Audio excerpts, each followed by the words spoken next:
अलख निरंजन। अरे बच्चा कुछ दे दो बच्चा।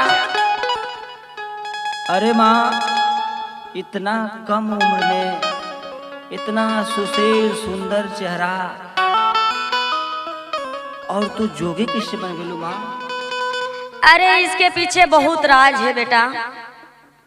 क्या राज है माँ, जरा बताइए तो सुनो।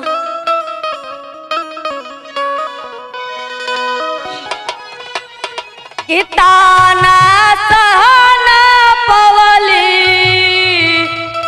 आ घर परिवारवा के और सैया के से नूरावा के ना।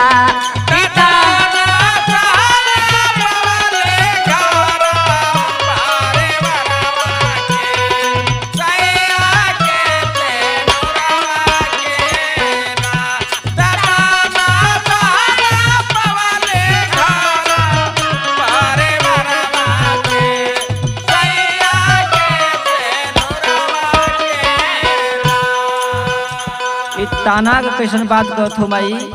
देखो बेटा, मेरे ससुराल का लोग मुझे बहुत जल्लत का जिंदगी जिला रहे थे बेटा। अच्छा, और जानते हो मैं कौन थी? कौन थी माँ? मैं अपने घर में कैसे रहती थी, सुनो। बताइए जरा। रहली बड़का घर के बिटिया, माहुर लागे सब कर बतिया। माहुर लागे सब कर बतिया, माहुर लागे सब कर बतिया, माहुर लागे सब कर बतिया, माहुर लागे सब कर बतिया। हम अपने घर में सबसे बड़ बेटी थी।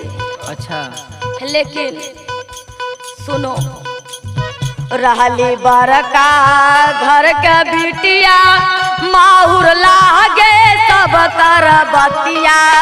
माहुर लागे सब कर बतिया, माहुर लागे सब कर बतिया, माहुर लागे सब कर बतिया, माहुर लागे सब कर बतिया।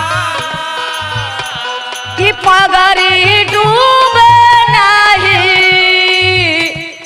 सोचली नैहरवा के, कि पगड़ी डूबे नहीं सोचली नैहरवा के, सैया के से नूरवा के ना।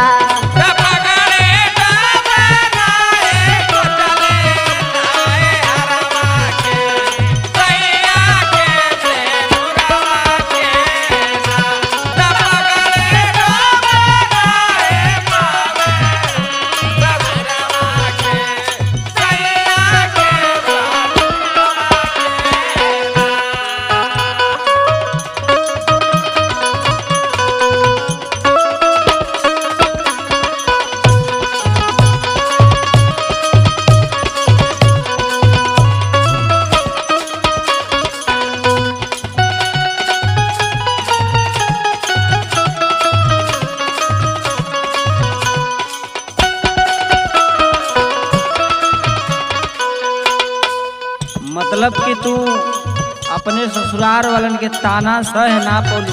हाँ। और भाग के जाके जोगी बन गई? हाँ बेटा। आगे का भल माँ? और सुनो, खूबे सैया जी समझवले, आपन क्रिया हमके धरवले।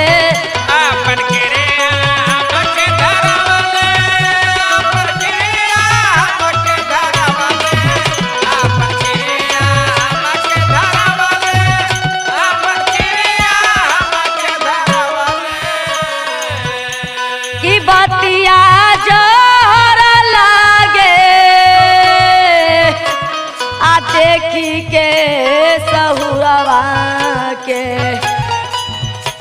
कि बतिया जोर लागे देखी के सहुरवा के, सैया के से नूरवा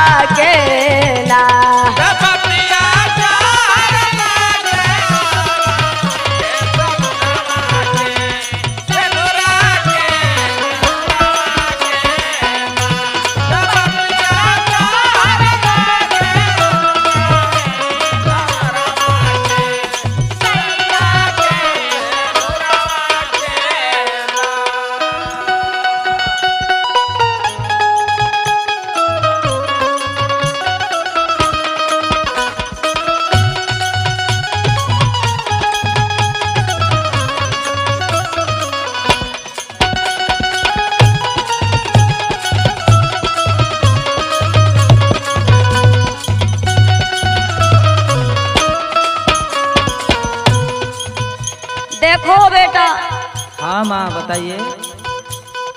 हमार केहू बात बर्दाश्त ना करे, हमके ससुराल में दुलार ना मिले, यही से हम भाग के जाके जोगन बन गई नहीं। लेकिन तू लोग अब जो भी हमके समझा। आगे का भल माई? भैलिया के हमहू जोगन जावर समझा तो हूँ लोगन।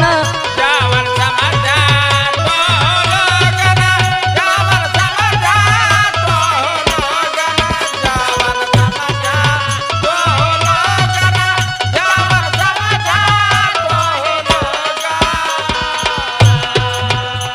हमके प्यार ना मिलत रहल बेटा, अच्छा यही से हम भाग के जोगन बन गई थी। लेकिन अब तू लोग जो भी हमके समझा। नहीं माँ, बहुत अच्छी बात लग रही है आपकी। और बताइए आगे। भैलिया के हमहू जोगन जावन समझा तो हूँ लोगन। जावन समझा तो लोगन, जावन समझा तो लोगन, जावन समझा तो लोगन, जावन समझा तो लोगन। कि यार पी पूजा कबहू बदलना बिचरवा के। कि यार पी पूजा कबहू बदलना बिचरवा के। सैया के से नूरवा के।